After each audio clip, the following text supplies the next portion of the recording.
അസ്സലാമു അലൈക്കും വറഹ്മത്തുള്ളാഹി.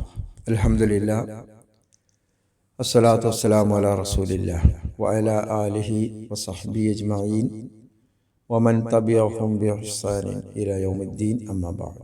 അഊദു ബില്ലാഹി മിനശ് ശൈത്വാനിർ റജീം. ബിസ്മില്ലാഹിർ റഹ്മാനിർ റഹീം. ويوم يقول نادوا شركائي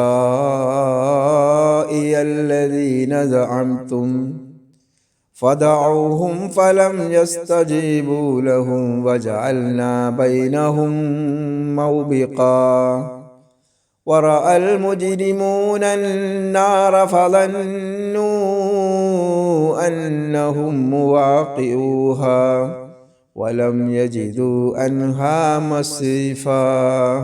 ആദരണീയരായ ഖുർആൻ പഠിതാക്കൾ, അള്ളാഹുവിൻ്റെ നിയമങ്ങളും നിർദ്ദേശങ്ങളും അവൻ്റെ വിധിവിലക്കുകളും ജീവിതത്തിൻ്റെ എല്ലാ രംഗത്തും, നമ്മുടെ സംസാരത്തിലും നമ്മുടെ പെരുമാറ്റത്തിലും നമ്മുടെ ഇടപാടുകളിലും നമ്മുടെ ഇടപെടലുകളിലും കാത്തു സൂക്ഷിക്കണമെന്ന് എല്ലാവരെയും ഉണർത്തുകയാണ്. വിശുദ്ധ ഖുർആന്റെ 18-ാമത്തെ അധ്യായമായ സൂറത്ത് അൽ കഹ്ഫാണ് നമ്മൾ പഠിച്ചുകൊണ്ടിരിക്കുന്നത്. അതിൻ്റെ 52-53 വചനങ്ങളാണ് ഇന്ന് നമുക്ക് പഠിക്കാനുള്ളത്. കഴിഞ്ഞ ആയത്തിൻ്റെ തുടർച്ചയാണ് ഈ 2 ആയത്തുകളും. കഴിഞ്ഞ ആയത്തിൽ അള്ളാഹു അതിൻ്റെ തൊട്ട് മുമ്പ് പറഞ്ഞ ആയത്തിൻ്റെ ബാക്കിയായിക്കൊണ്ട് അള്ളാഹു പറഞ്ഞു, മാ അശ്അതുഹും ഖൽഖസ് സമാവാതി വൽ അർദ് വലാ ഖൽഖ അൻഫുസിഹിം വമാ കുന്തു മുത്തഖിദൽ മുദില്ലീന അദദ. ആകാശഭൂമികളെ സൃഷ്ടിച്ചതിന് ഞാൻ അവരെ സാക്ഷിയാക്കിയിട്ടില്ല. അതിൻ്റെ വിശദീകരണത്തിൽ നമ്മൾ മനസ്സിലാക്കി, അള്ളാഹു പറഞ്ഞു, പിശാചിനെ അഥവാ ഇബ്ലീസിനെയും അവൻ്റെ സന്താനങ്ങളെയും നിങ്ങൾ ഔലിയാക്കളായി, സഹായികളായി, രക്ഷാധികാരികളായി സ്വീകരിക്കുകയാണ്. ആ ആളുകളെയൊന്നും പിശാചാകട്ടെ, പിശാചിൻ്റെ പണിയെടുക്കുന്ന മനുഷ്യരുടെ വിഭാഗത്തിൽപ്പെട്ട ആളുകളാകട്ടെ, ആരാവട്ടെ, അവരെയൊന്നും ഞാൻ ആകാശഭൂമികളുടെ സൃഷ്ടിപ്പിനോ അതല്ലെങ്കിൽ അവരെ തന്നെ സൃഷ്ടിച്ചപ്പോഴോ അവരെ സാക്ഷിയാക്കിയിട്ടില്ല. അങ്ങനെയായിരുന്നെങ്കിൽ നിങ്ങൾ അവരെ ഔലിയാക്കളാക്കുന്നതിന്, അവരെ രക്ഷാധികാരികളാക്കുന്നതിന് നിങ്ങൾക്ക് ന്യായം പറയാമായിരുന്നു. അതേപോലെ തന്നെ അതിൻ്റെ വിശദീകരണത്തിൽ നമ്മൾ മനസ്സിലാക്കിയതാണ്, ഏത് മതവിഭാഗത്തിൽപ്പെട്ട ആളുകളായാലും അവരൊക്കെ അള്ളാഹുവിന് പുറമെ ഔലിയാക്കളായി സ്വീകരിച്ചിരിക്കുന്ന, രക്ഷാധികാരികളായി സ്വീകരിച്ചിരിക്കുന്ന ആരെയും അള്ളാഹു സാക്ഷിയാക്കിയിട്ടില്ല. ആകാശഭൂമികളുടെ സൃഷ്ടിപ്പിനോ അവരെ തന്നെ സൃഷ്ടിക്കുമ്പോഴോ അവരെ തന്നെ സൃഷ്ടിച്ചപ്പോഴോ വലാ ഖൽഖ അൻഫുസിഹിം അവരെ സാക്ഷിയാക്കിയിട്ടില്ല എന്നാണ് പറഞ്ഞത്. എന്നിട്ട് അള്ളാഹു നാളെ പരലോകത്ത് മഹ്ശറയിൽ, മരണാനന്തര ജീവിതത്തിന് ശേഷമുള്ള ഉയർത്തെഴുന്നേൽപ്പ് നാളിൽ പറയുന്ന ഒരു കാര്യമാണ് ഈ 2 ആയത്തുകളിൽ അള്ളാഹു പറയുന്നത്. വയൗമ യഖൂലു, വയൗമ ദിവസം, യഖൂലു ഖാല യഖൂലു, നഖൂലു തഖൂലു എന്നൊക്കെ വിവിധ ഫോമുകളിൽ അത് വരും, പറയുക എന്നത്. ഇവിടെ യഖൂലു എന്ന് പറയുമ്പോൾ അവൻ പറയും. ആര്? അള്ളാഹു. അള്ളാഹു പറയും, അഥവാ ദൈവം, സർവേശ്വരൻ ഏത് മതവിഭാഗത്തിൽപ്പെട്ട ആളുകളായാലും അവർ പറയുന്ന ആ ഭാഷയുടെ നമ്മൾ പല പ്രാവശ്യം പറഞ്ഞതാണെങ്കിലും വീണ്ടും ഓർമ്മയാക്കുകയാണ്. ആളുകൾ മനസ്സിലാക്കുന്നതിന് വേണ്ടി സർവേശ്വരൻ എന്നും ഈശ്വരൻ എന്നും അതേപോലെ തന്നെ ദൈവമെന്നും വിളിക്കുന്നതിൻ്റെ അറബി പേരാണ് അള്ളാഹു. ആ അള്ളാഹു സർവേശ്വരനെന്നും ഈശ്വരനും എന്നൊക്കെ പറയാൻ അത് നമുക്ക് മനസ്സിലാകുന്നതിന് വേണ്ടിയാണ് നമ്മളത് പറയുന്നത്. ഖുർആന്റെ ഭാഷയിൽ അത് പറയുന്നത് അത്ര നല്ല കാര്യമായിട്ടല്ല നമ്മൾ മനസ്സിലാക്കേണ്ടത്. കാരണം അള്ളാഹുവിനെ നിശ്ചയിച്ച പേരുകളുണ്ട്. അതുകൊണ്ടാണ് നമ്മൾ അള്ളാഹുവിനെ പരിചയപ്പെടുത്തേണ്ടത് എന്നുള്ളത് നമുക്കറിയാവുന്ന കാര്യമാണ്. എന്നാൽ മറ്റുള്ളവർ അള്ളാഹു എന്ന് പറയുമ്പോൾ അത് കേവലം മുസ്ലിങ്ങളുടെ ദൈവമാണ് എന്ന് തെറ്റിദ്ധരിച്ചതിൻ്റെ അടിസ്ഥാനത്തിലാണ് നമ്മളത് ഊന്നി പറയാൻ കാരണം. അതുകൊണ്ട് ആ അള്ളാഹുവിനെ ഏത് പേരിൽ ഈ മനുഷ്യ സമൂഹം അഭിസംബോധനം ചെയ്യുന്നുണ്ടെങ്കിലും ആ അള്ളാഹു, ആ ദൈവം, ആ ഈശ്വരൻ ആരെയും സാക്ഷിയാക്കിയിട്ടില്ല. നിങ്ങൾ ആരെയൊക്കെ അള്ളാഹുവിന് പുറമെ ദൈവത്തിന് പുറമെ നിങ്ങൾ ആരൊക്കെയാണോ സഹായികളാക്കിയിരിക്കുന്നത്, അതല്ലെങ്കിൽ ആരെയൊക്കെയാണോ നിങ്ങൾ രക്ഷാധികാരികളാക്കിയിരിക്കുന്നത്, അവരെയൊന്നും സാക്ഷികളാക്കിയിട്ടില്ല. ഇനി നാളെ പരലോകത്ത് അള്ളാഹു പറയും, ദൈവം പറയും. അതാണ് യൗമ. വാവ് വരുമ്പോ വയൗമ അവൻ പറയുകയും ചെയ്യും. യഖൂലു വയൗമ അന്നത്തെ ദിവസവും യഖൂലു അവൻ പറയുകയും ചെയ്യും. വയൗമ യഖൂലു അവൻ പറയുകയും ചെയ്യും. നാദൂ നിങ്ങൾ വിളിക്കുവിൻ, നിങ്ങൾ വിളിച്ചുകൊള്ളുവിൻ. ശുറക്കാഇ എന്നാണ്. ശുറക്കാ എന്ന് പറഞ്ഞാൽ പങ്കാളികൾ. ശരീക്കിന്റെ വേറൊരു രൂപമാണ് ശുറക്കാ, പങ്കാളികൾ. ശുറക്കാഇ യാ ഉണ്ട് അവിടെ. അപ്പോ എന്റെ പങ്കാളികളെ നിങ്ങൾ വിളിക്കുവിൻ, നിങ്ങൾ വിളിച്ചുകൊള്ളുവിൻ. അല്ലദീന സഅംതും, സഅമ നമ്മൾ കഴിഞ്ഞ ക്ലാസ്സിലൊക്കെ അതിനെക്കുറിച്ച് വിശദീകരിച്ചിട്ടുണ്ട്. സഅമ പറഞ്ഞാൽ വാദിക്കുക, ജൽപ്പിക്കുക. ഉണ്ട്, അള്ളാഹുവിന് പങ്കാളികൾ ഉണ്ട് എന്ന് നമ്മൾ ജൽപ്പിച്ചിരുന്നു, വാദിച്ചിരുന്നു. അതിനെക്കുറിച്ചാണ് പറയുന്നത്. ഈ വിളിക്കുന്ന ആളുകൾ, നമ്മളെന്ന് പറഞ്ഞാൽ ഈ വിളിക്കുന്ന ആളുകൾ, ഈ രക്ഷാധികാരികളാക്കി സ്വീകരിച്ച ആളുകളുണ്ടല്ലോ, ആ ആളുകൾ വാദിച്ചിരുന്നു അള്ളാഹുവിന്, ദൈവത്തിന്, സർവേശ്വരന് പങ്കാളികൾ ഉണ്ട് എന്ന്. അതാണ് അള്ളാഹു ഇവിടെ പറയുന്നത്. നിങ്ങൾ വാദിച്ചിരുന്ന, നിങ്ങൾ ജൽപ്പിച്ചിരുന്ന ആളുകളെ നിങ്ങൾ വിളിക്കുവിൻ, വിളിച്ചുകൊള്ളുവിൻ. ഫദഅഉഹും അപ്പോൾ അവർ അവരെ വിളിക്കുന്നതാണ്. അപ്പോൾ ദഅഉഹും അവരെ, അരെ ഈ പറയുന്ന പങ്കാളികളെ, ഈ പറയുന്ന അള്ളാഹുവിൻ്റെ ദൈവത്തിൻ്റെ അടുത്ത് നിന്ന് വല്ലതും നമുക്ക് ശരിയാക്കി തരും എന്ന് വിചാരിക്കുന്ന അതിനു വേണ്ടി വാദിക്കുന്ന ആളുകൾ, ആരെയാണോ അവർ, അതാണ് ഹും, ആരെയാണോ അവർ വിളിച്ചിരുന്നത്, ഏത് മതവിഭാഗത്തിൽപ്പെട്ട ആരാവട്ടെ, ആ ഹും അവരെ ഇവർ വിളിക്കുന്നതാണ്. ഈ ദുനിയാവിൽ വെച്ച് ഈ ഐഹിക ജീവിതത്തിൽ, ഭൗതിക ജീവിതത്തിൽ നമ്മൾ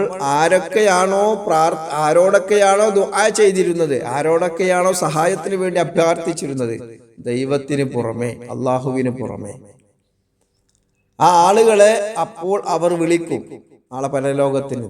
ഫലം യസ്തജീബൂ ലഹു, ഫ എന്നാൽ ലം ഇല്ല, യസ്തജീബു ഇസ്തിജാബത്ത് എന്താണ്? ഉത്തരം നൽകുകയില്ല, ലഹും അവർക്ക്. ഇതില് ഒരാശയക്കുഴപ്പവുമില്ല, കൃത്യമാണ് ഈ പറയുന്നത്. അവർ ഉത്തരം നൽകുകയില്ല. മാത്രവുമല്ല വജഅൽന നാം ഏർപ്പെടുത്തും, ജഅല ആക്കി, ഉണ്ടാക്കി, ഏർപ്പാടാക്കുക. ജഅൽന നാം ഏർപ്പെടുത്തുകയും ചെയ്യും, വാവ് വന്നതോടുകൂടി നാം ഏർപ്പെടുത്തുകയും ചെയ്യും, ബൈനഹും അവർക്കിടയിൽ, മൗബിഖ, മൗബിഖ ഒരു നാശ അപകടമുള്ള ഒരു സ്ഥലം, ഒരു നാശഗർത്തം, ഒരു അഥവാ നരകം കൊണ്ടുള്ള ഒരു തടസ്സം അവിടെ അള്ളാഹു ഏർപ്പെടുത്തുകയും ചെയ്യും. ആരിൽ നിന്ന്? ഈ ഭൗതിക ജീവിതത്തിൽ നമ്മുടെ പ്രശ്നങ്ങൾക്കും പ്രയാസങ്ങൾക്കും നമ്മുടെ രക്ഷാധികാരികളായി നമ്മൾ പ്രാർത്ഥിച്ചിരുന്ന, സ്വീകരിച്ചിരുന്ന ആ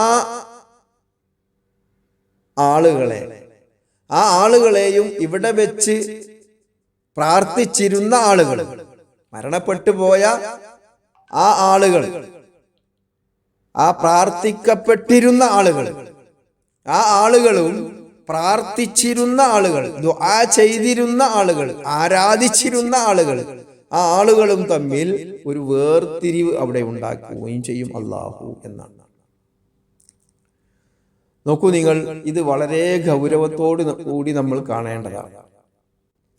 പലപ്പോഴും നമുക്കറിയാം, നാളെ പരലോകത്ത് നമ്മെ രക്ഷപ്പെടുത്തുന്നതിന് വേണ്ടി ഒരുപാട് ആളുകൾ ഉണ്ടാകും എന്നാണ് നമ്മൾ വിചാരിച്ചിരിക്കുന്നത്. മുസ്ലിം സമൂഹത്തിൽ അത് ധാരാളമായി പ്രചരിപ്പിച്ചു കൊണ്ടിരിക്കുന്നു. അതുകൊണ്ട് ഇവിടെ കൃത്യമാണ് ഈ ആയത്തിന്റെ വിശദീകരണം, വളരെ കൃത്യമാണ്. മറ്റുള്ള ധാരാളം ആയത്തുകളും ഈ വിഷയത്തിൽ നമുക്ക് കാണാൻ കഴിയും. 6-ാമത്തെ അധ്യായത്തിലെ 94-ാമത്തെ വചനം, സൂറത്തു അൻആം, വമാ നറാ മഅക്കും ശുഫആഅക്കും അല്ലദീന സഅംതും. ഇവിടെ അല്ലദീന സഅംതും നമ്മൾ പഠിച്ചുകൊണ്ടിരിക്കുന്ന ആയത്തിലും അതാ പറഞ്ഞത്. വമാ നറാ നാം കാണുന്നില്ല, മഅക്കും നിങ്ങളോടൊപ്പം. നാളെ പരലോകത്തുണ്ടാണ് കാര്യം പറയാം. നിങ്ങളോടൊപ്പം നാം കാണുന്നില്ല. അള്ളാഹു പറയാം, ശുഫആഅക്കും നിങ്ങളുടെ ശുപാർശകരെ, അല്ലദീന സഅംതും നിങ്ങൾ ജൽപ്പിച്ചിരുന്ന, നിങ്ങൾ വാദിച്ചിരുന്ന ആ ശുപാർശകരെ നാം കാണുന്നില്ല. അന്നഹും ഫീക്കും ശുറകാഉ, അഥവാ ആ അള്ളാഹുവിന് പങ്കാളികളുണ്ട് എന്ന് നിങ്ങൾ വാദിച്ചിരുന്നല്ലോ. അള്ളാഹുവിന് പങ്കാളികളുണ്ട് എന്ന് നിങ്ങൾ വാദിച്ചിരുന്ന ആ ശുപാർശകരെ നാം കാണുന്നില്ല. ലഖദ് തഖത്തഅ ബൈനക്കും, ലഖദ് തഖത്തഅ, തഖത്തഅ പറഞ്ഞാല് ബന്ധം മുറിച്ചു കളയെന്ന് അറിയില്ല, ഖത്തഅ മുറിക്കുക, തഖത്തഅ തീർച്ചയായും മുറിച്ചിരിക്കുന്നു, വേർപെട്ടു പോയിരിക്കുന്നു, ബൈനക്കും നിങ്ങൾക്കിടയിൽ. അഥവാ അവരും ആരോടാണോ നിങ്ങൾ പ്രാർത്ഥിച്ചിരുന്നത്, ദുആ ചെയ്തിരുന്നത്, ആരെയാണോ നിങ്ങൾ ശുപാർശകരായി കണ്ടിരുന്നത്, സഹായികളായി കണ്ടിരുന്നത്, ആ സഹായികൾ, ആ ശുപാർശക്കാർ അള്ളാഹുവിൻ്റെ ശരീക്കുകളാണ്, അള്ളാഹുവിൻ്റെ പങ്കാളികളാണ് എന്ന് നിങ്ങൾ പറഞ്ഞിരുന്നല്ലോ. ആ ആളുകളും നിങ്ങളും തമ്മിൽ അറ്റുപോയി, ബന്ധമില്ല. അതാണ് വജഅൽനാ ബൈനഹും മൗബിഖ. അവിടെ ഒരു ഗർത്തം സൃഷ്ടിക്കും എന്ന് പറഞ്ഞില്ലേ, അവിടെ അങ്ങനെ ഉള്ളൊരു ഒരു വേർതിരിവ് അവിടെ സൃഷ്ടിക്കുന്നതാണ്, നിങ്ങളും അവരും തമ്മിൽ.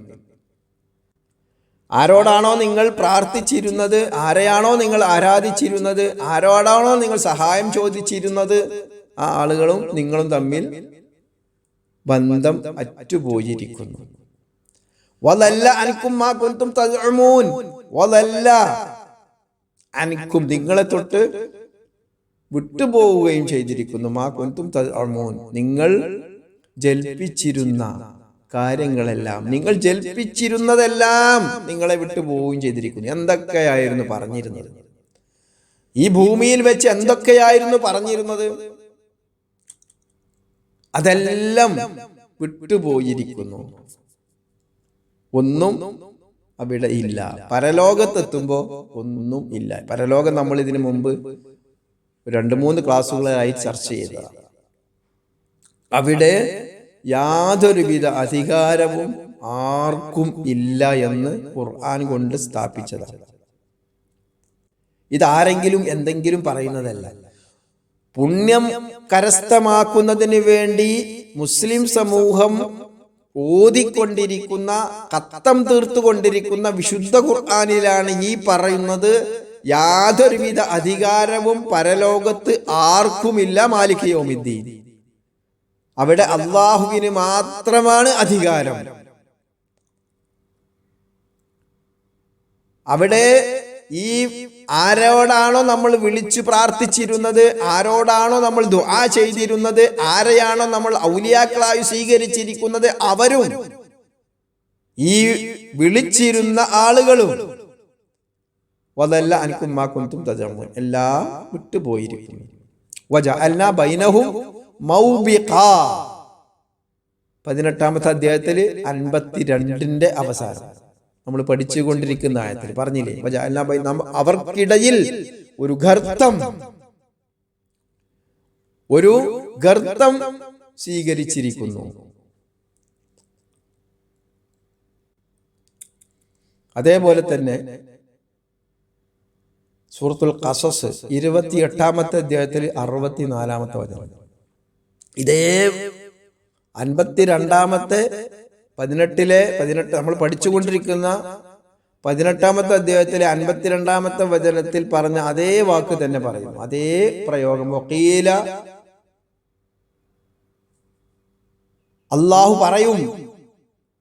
പറയപ്പെടും, ദുഉ, നിങ്ങൾ വിളിക്കുവിൻ, ശുറകാഅക്കും, നിങ്ങളുടെ പങ്കാളികളെ, ഫദഅഉഹും, അപ്പോൾ അവർ വിളിക്കും, ഫലം യസ്തജീബു ലഹും, അവർക്ക് ഉത്തരം ലഭിക്കുകയില്ല, അവർക്ക് ഇസ്തിജാബത്ത് നൽകുകയില്ല. വറഔൽ അദാബ്, അവർ ശിക്ഷ നേരിൽ കാണും. ലൗ അന്നഹും കാനൂ യഹ്തദൂൻ, അവർ സന്മാർഗം പ്രാപിച്ചിരുന്നെങ്കിൽ എത്ര നന്നായിരുന്നു എന്ന് പറയുന്നു. ഇത്തരം ആയത്തുകൾ ധാരാളം കാണാൻ കഴിയും. നമ്മൾ വിശുദ്ധ ഖുർആൻ പാരായണം ചെയ്തുകൊണ്ടിരിക്കുന്നു പുണ്യം കരസ്ഥമാക്കുന്നതിന് വേണ്ടി. വിശുദ്ധ ഖുർആനെ വളരെയധികം ബഹുമാനിച്ച് അതിനെ പ്രത്യേകം ഒരു സ്ഥലമൊക്കെ ഒരുക്കി നമ്മൾ അതിനെ അത്രമാത്രം പരിഗണിക്കുന്നുണ്ട് വിശുദ്ധ ഖുർആനെ. പക്ഷേ അതിന്റെ ആശയം നമ്മൾ പരിഗണിക്കാൻ തയ്യാറല്ല. അതുകൊണ്ട് തന്നെ വിശുദ്ധ ഖുർആൻ പറയുന്ന ആശയത്തിന് തീർത്തും വിരുദ്ധമായി കൊണ്ടാണ് നമ്മുടെയൊക്കെ ജീവിതം അഥവാ മുസ്ലിങ്ങളുടെ ജീവിതം പോയിക്കൊണ്ടിരിക്കുന്നത്. ഒമൻ അളല്ലു മിമ്മൻ യദ്ഉ മിൻ ദൂനില്ലാഹ്, 46-ാമത്തെ അധ്യായത്തില് 5-6 വചനങ്ങൾ ഇതോടൊപ്പം നമ്മൾ പഠിക്കേണ്ടതാണ്. ഒമൻ അളല്ലു, ഏറ്റവും വഴിപിഴച്ചവൻ ആരുണ്ട്? മിമ്മൻ യദ്ഉ, ദുആ ചെയ്യുന്നവനേക്കാൾ, മിൻ ദൂനില്ലാഹ്, അല്ലാഹുവിന് പുറമേ, അല്ലാഹുവിനെ കൂടാതെ. അല്ലാഹുവിനോടും പ്രാർത്ഥിക്കും, അല്ലാഹുവിനോടും ദുആ ചെയ്യും, എന്നാൽ അല്ലാഹുവിന് പുറമേ മറ്റുള്ളവരോടും ദുആ ചെയ്യും. ഇതിനല്ലേ എല്ലാ ജനവിഭാഗങ്ങളും ചെയ്തുകൊണ്ടിരിക്കുന്നത്, എല്ലാ മതവിശ്വാസികളും ചെയ്തുകൊണ്ടിരിക്കുന്നത്. ഈശ്വരനില്ല എന്ന് പറഞ്ഞിട്ടല്ല മറ്റ് ആളുകളോട് ദുആ ചെയ്തുകൊണ്ടിരിക്കുന്നത്. മറ്റ് മതവിഭാഗങ്ങൾ ഒരു വിഗ്രഹത്തിനോട് ദുആ ചെയ്യുന്ന, വിഗ്രഹത്തിനോട് പ്രാർത്ഥിക്കുന്ന ഒരാളും ദൈവമില്ല, ഇതിനപ്പുറത്തേക്ക് ഒരു സർവേശ്വരനില്ല എന്ന് വിചാരിച്ചുകൊണ്ട് എല്ലാ വിഗ്രഹത്തോട് പ്രാർത്ഥിക്കുന്നത്. യേശുവിനോട് പ്രാർത്ഥിക്കുന്നത്, മറിയമ്മിനോട് പ്രാർത്ഥിക്കുന്നത്, മറിയം അലൈഹി സ്വലാത്തു വസ്സലാം യേശുവിനോട് പ്രാർത്ഥിക്കുന്നത്, ഇവരെ ആരാവട്ടെ ഇവരോടൊക്കെ പ്രാർത്ഥിക്കുന്ന അതിനപ്പുറത്തേക്ക് ഒരു സർവേശ്വരൻ ഇല്ല എന്നുള്ളത് കൊണ്ടല്ല. ഇവരൊക്കെ വിട്ട് ഇത്തരം ആളുകളിൽ അള്ളാഹുവിലേക്ക് സർവേശ്വരനിലേക്ക് തിരിയുന്ന ഒരുപാട് രംഗങ്ങളുണ്ട്. ഇക്രിമ റളിയല്ലാഹു അൻഹുവിന്റെ സംഭവം നമുക്കറിയാവുന്നതാണ്. കപ്പലിൽ യാത്ര ചെയ്തുകൊണ്ടിരിക്കുമ്പോൾ തിരമാലകൾ വന്ന് ആഞ്ഞടിച്ചപ്പോൾ കപ്പിത്താൻ പറയാണ്, ഇനി ഒരു രക്ഷയില്ല, ഇനി അള്ളാഹുവിനോട് നിങ്ങൾ ദുആ ചെയ്തു കൊള്ളുവിൻ. അങ്ങനെയാണ് ഇക്രിമ റളിയല്ലാഹു അൻഹു ഇസ്ലാമിലേക്ക് കടന്നു വന്നത്. അങ്ങനെയാണെങ്കിൽ ഏത് സമയത്തും അള്ളാഹുവിനോട്, ഈ പറയുന്ന ദൈവത്തോട് പ്രാർത്ഥിച്ചാൽ പോരെ. പിന്നെന്തിനാ അവിടെ ഇത്ര പ്രയാസം നേരിടുമ്പോൾ നമ്മൾ ഇനി അള്ളാഹു മാത്രമാണ് രക്ഷ എങ്കിൽ ഈ പ്രയാസത്തിൽ നിന്ന് രക്ഷപ്പെട്ടാലും അള്ളാഹു മതിയല്ലോ എന്നുള്ള തോന്നലാണ് വന്നത്. ധാരാളം സന്ദർഭങ്ങളുണ്ട്. അങ്ങനെ ധാരാളം സന്ദർഭങ്ങൾ വൈദ്യശാസ്ത്രം ഒഴിയുന്ന രംഗങ്ങളുണ്ട്. ചില ആളുകളുടെയൊക്കെ രോഗം പരിശോധിച്ചു കഴിഞ്ഞു, ഇനി നമുക്കൊന്നും ചെയ്യാനില്ല, ഡോക്ടർമാർ പറയും. വൈദ്യശാസ്ത്രം പറയും, ഇനി ഞങ്ങൾക്കൊന്നും ചെയ്യാനില്ല, ഇനി നിങ്ങൾ ദൈവത്തോട് പ്രാർത്ഥിച്ചു കൊള്ളുക എന്ന് പറയുന്ന രംഗങ്ങൾ. അള്ളാഹുവിനോട് പ്രാർത്ഥിച്ചു കൊള്ളുക, ഇനി എല്ലാം മേലെയുള്ള ആൾ ആണ് വിധിക്കേണ്ടത് എന്ന് പറയുന്ന രംഗങ്ങൾ നമുക്കെല്ലാം കഴിഞ്ഞു പോയിട്ടുണ്ടാവും ജീവിതത്തിൽ. അപ്പൊ ഇവിടെ പറയുന്നു, വമൻ അളല്ലു മിമ്മൻ യദ്ഉ മിൻ ദൂനില്ലാ, അല്ലാഹുവിന് പുറമേ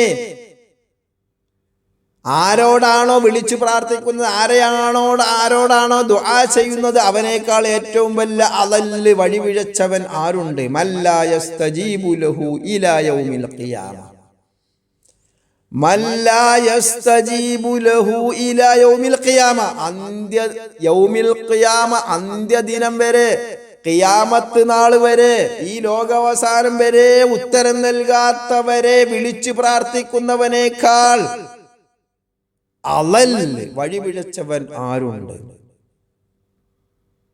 വഹും അൻ ദുആഇഹിം ഗാഫിലൂൻ. ആ കാര്യം പ്രത്യേകം ശ്രദ്ധിക്കേണ്ടതാണ്. വജഅൽനാ ബൈനഹും മൗബിഖ എന്ന് പറഞ്ഞില്ലേ, അതിന്റെ വിശദീകരണമാണ് വഹും അൻ ദുആഇഹിം ഗാഫിലൂൻ. ഇവർ പ്രാർത്ഥിച്ചിരുന്നത്, ദുനിയാവിൽ വെച്ച് ആരോടാണോ പ്രാർത്ഥിച്ചിരുന്നത് ആ പ്രാർത്ഥനയെ തൊട്ട് ഗാഫിലൂൻ, അശ്രദ്ധരായിരുന്നവർ, അവരൊന്നും അറിയില്ല. അതാണ് അവിടെ മൗബിഖ. നോക്കൂ നിങ്ങൾ, നമ്മളെന്താ പറയാ, പ്രാർത്ഥനക്ക് ഉത്തരം കിട്ടിയെന്ന്, എൻ്റെ ആ രോഗം മാറി, എൻ്റെ ഈ കുട്ടിയുടെ ഈ രോഗം മാറി, എൻ്റെ പ്രയാസങ്ങളൊക്കെ നീങ്ങിക്കിട്ടി എന്നൊക്കെ അങ്ങോട്ട് പറയാറുണ്ട്. എന്നാൽ അതുകൊണ്ട് തന്നെയാണോ? എന്താ രേഖ ഒന്നുമില്ല. അപ്പൊ നമുക്കറിയാം, ഏലസൊക്കെ ഈ ഐക്കല്ലുകൾ വിൽക്കുന്ന കേന്ദ്രങ്ങളുണ്ട്, ആളുകളുണ്ട്. മുസ്ലിം സമൂഹത്തിലും അതേപോലെ തന്നെ അല്ലാത്ത സമൂഹങ്ങളിലൊക്കെ അത് നിലനിൽക്കുന്നുണ്ട്. കടം വീടുവാൻ ഒരു ഏലസ്, ഐശ്വര്യം നിലനിൽക്കുന്നതിന് വേണ്ടി, സമ്പത്തുണ്ടാകുന്നതിന് വേണ്ടി, ശത്രുദോഷത്തിന് വേണ്ടി, ഇങ്ങനെ എന്തൊക്കെ ഉണ്ടോ എല്ലാ ആവശ്യങ്ങൾക്കും വ്യത്യസ്തമായ രീതിയിലുള്ള ഏലസുകൾ. വ്യത്യസ്തമായ എന്ന് പറഞ്ഞാൽ അതിന്റെ പ്രൈസിന് മാത്രമാണ്, MRPക്ക് മാത്രമാണ് വ്യത്യാസം. 5000-ൻ്റെത്, 3000-ൻ്റെത്, 10,000-ൻ്റെത്, എങ്ങനെയൊക്കെ.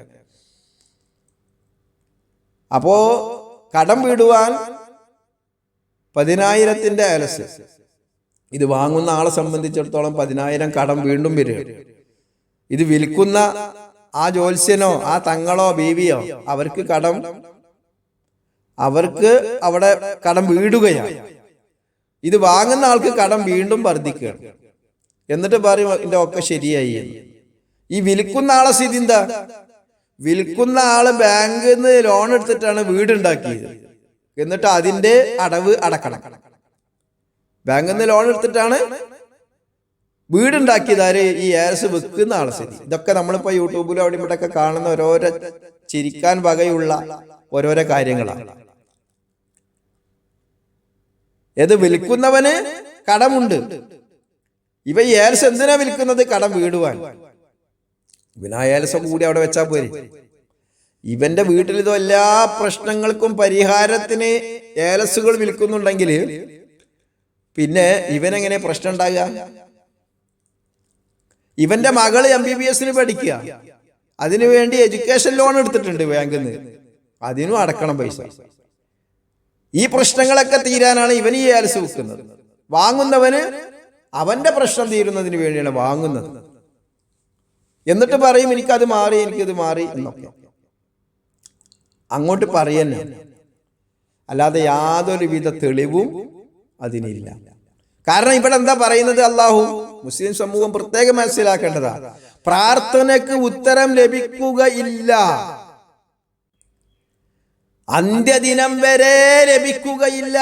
പ്രാർത്ഥനയ്ക്ക് ഉത്തരം തരാൻ മറ്റാർക്കും കഴിയുകയില്ല, ലഭിക്കുകയില്ല എന്ന് പറയുന്നത് വിശുദ്ധ ഖുർആനിലാണ് കൂട്ടരെ. 46-ാമത്തെ അധ്യായം സൂറത്ത് അൽ അഹ്ഖാഫ് 46-ാമത്തെ അധ്യായത്തിലെ 5-6 വചനങ്ങളൊന്ന് പഠിച്ചു നോക്കി. 5-ാമത്തെ വചനമാണ് ഇപ്പൊ നമ്മളോട് പറഞ്ഞത്. ഉത്തരം ലഭിക്കുകയില്ല. പിന്നെ എങ്ങനെ നമുക്ക് ഉത്തരം കിട്ടുക? നമ്മളെ പ്രശ്നങ്ങൾ എങ്ങനെ പരിഹരിക്കും? ഒരു ഏലസ് കെട്ടി നടന്നാല്? കാരണം എന്താണ്? ആ പ്രശ്നം ഏത് രീതിയിലാ പരിഹരിക്കുന്നത്? നമുക്കൊരാളോട് 10,000 രൂപ ചോദിക്കാം, അദ്ദേഹം 10,000 തന്നാ പ്രശ്നം പരിഹരിക്കും. എന്നാൽ അങ്ങനെ തന്നെയാണോ ഈ ഏലസ് കൊണ്ടുള്ള പരിഹാരം?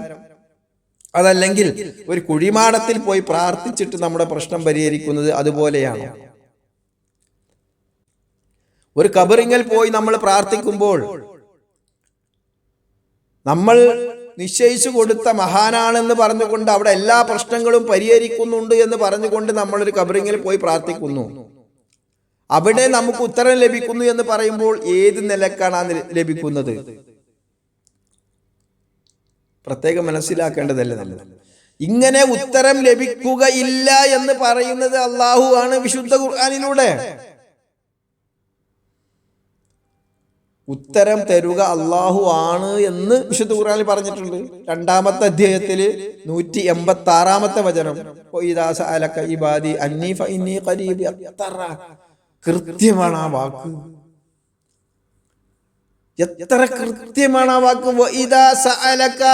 നിന്നോട് ചോദിച്ചാൽ ഇബാദി, എന്റെ അടിമകൾ, അന്നീ, എന്നെ കുറിച്ച്, ഫഇന്നീ, നിശ്ചയമായും ഞാൻ, ഖരീബ്, പറയുക അവരോട് ഏറ്റവും അടുത്തവനാണ് ഞാൻ. ഏറ്റവും അടുത്തവൻ അള്ളാഹു ആകുന്നു. അള്ളാഹുവിന്റെ സാന്നിധ്യമാണ് ഏറ്റവും അടുത്തത്.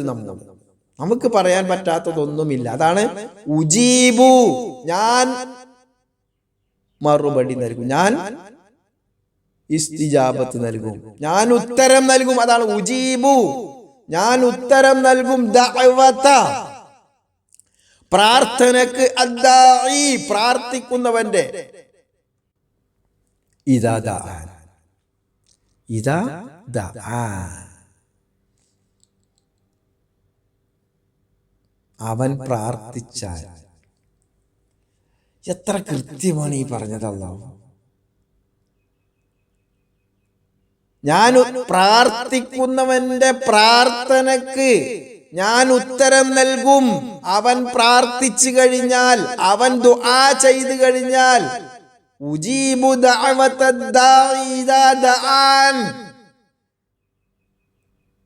അവൻ പ്രാർത്ഥിച്ചു കഴിഞ്ഞാൽ, ദുആ ചെയ്തു കഴിഞ്ഞാൽ, എന്നോട് അവൻ ദുആ ചെയ്തു കഴിഞ്ഞാൽ അവന്റെ ദുആക്ക് ഞാൻ ഉത്തരം നൽകുന്നതാണ്.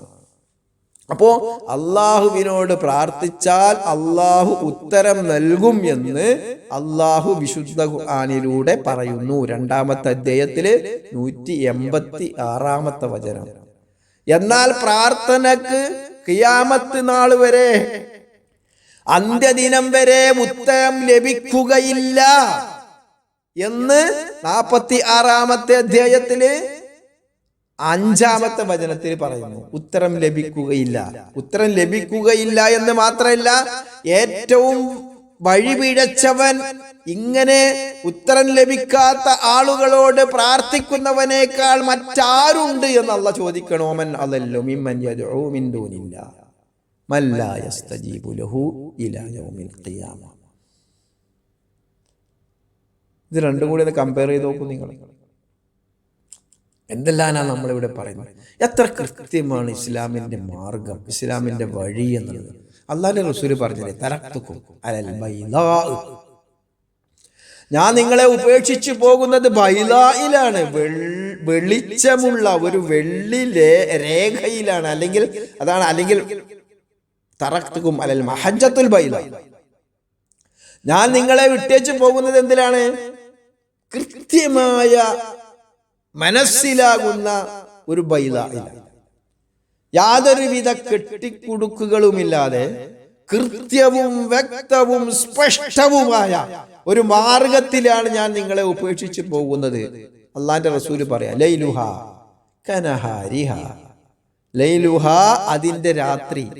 ആ ബൈലാ എന്ന് പറഞ്ഞു കഴിഞ്ഞാൽ അതിന്റെ രാത്രി പോലും കനഹാരിഹ പകല് പോലെയാണ്. രാത്രിയോ പകലോ എന്ന വ്യത്യാസമില്ലാതെ കൃത്യമായ വ്യക്തമായ രീതിയിലുള്ള ഒരു മാർഗമാണ് ഇസ്ലാമിന്റെ മാർഗം. സ്വന്തം നശിച്ചവനല്ലാതെ നശിച്ചവനല്ലാതെ ഗദ്ദയില്ല, ആ മാർഗം വിട്ടു പോകില്ല. എത്ര കൃത്യമാണ്. എന്നിട്ട് മുസ്ലിം സമൂഹം എങ്ങനെയാണ് ഇരുട്ടിൽ തപ്പുന്നത്? ഇങ്ങനെ അള്ളാഹു അല്ലാത്ത ആളുകളെ സഹായിയായി ഔലിയാക്കളായി സ്വീകരിച്ചിരിക്കുന്നത് എങ്ങനെയാണ്? ആലോചിച്ചു നോക്കൂ നിങ്ങൾ. കൃത്യമായിട്ട് അള്ളാഹുവിന്റെ റസൂല് പറയാണ്, ലൈലുഹ കനഹാരിഹ. അതിന്റെ രാത്രി എന്നുള്ളത് പകല് പോലെ വെളിച്ചമുള്ളതാണ്.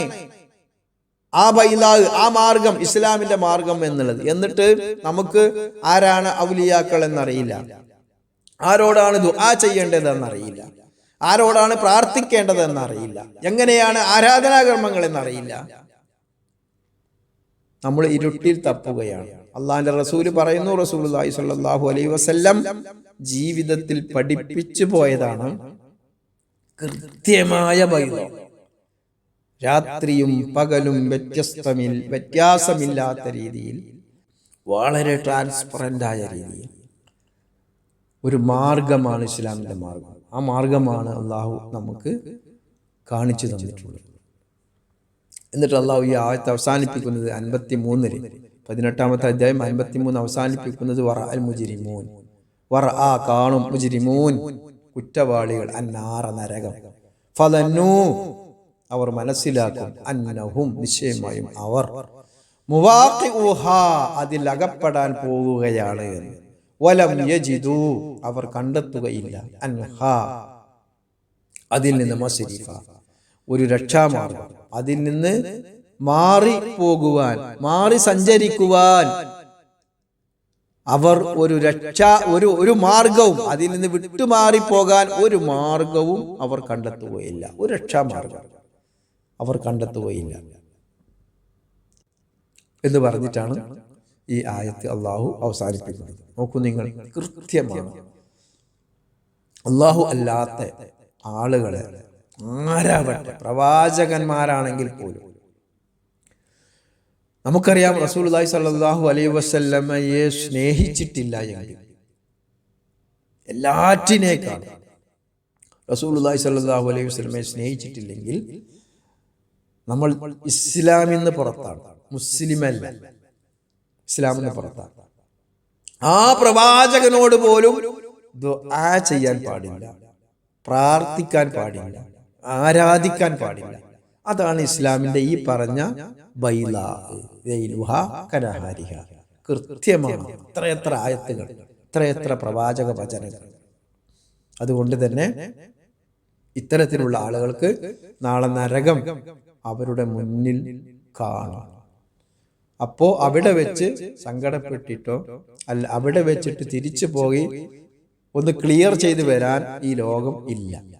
ഖിയാമത്ത് നാളിലാണ് ഈ സംഭവം പറഞ്ഞിരുന്നത്. നമ്മൾ പഠിച്ചുകൊണ്ടിരിക്കുന്ന 52, 53 ആയത്തുകൾ പറയുന്നത് പരലോകത്ത് നടക്കുന്ന കാര്യങ്ങൾ. അതുകൊണ്ട് തന്നെ ഇത്തരത്തിലുള്ള കാര്യങ്ങൾ മനസ്സിലാക്കി കൃത്യമായ അള്ളാഹുവിൻ്റെ നിയമങ്ങൾ മനസ്സിലാക്കിക്കൊണ്ട് നമ്മുടെ അഖീദ, നമ്മുടെ വിശ്വാസം രൂപപ്പെടുത്തുവാൻ വേണ്ടി നമ്മൾ ശ്രമിക്കേണ്ടതാണ്. അള്ളാഹു അതിനെ നമ്മെ എല്ലാം അനുഗ്രഹിക്കുമാറാകട്ടെ. അല്ലാഹുമ്മ സ്വല്ലി അലാ മുഹമ്മദിൻ വഅലാ ആലി മുഹമ്മദ്. സുബ്ഹാനക അല്ലാഹുമ്മ വബിഹംദിക അഷ്ഹദു അല്ലാ ഇലാഹ ഇല്ലാ അൻത അസ്തഗ്ഫിറുക വഅതൂബു ഇലൈക്.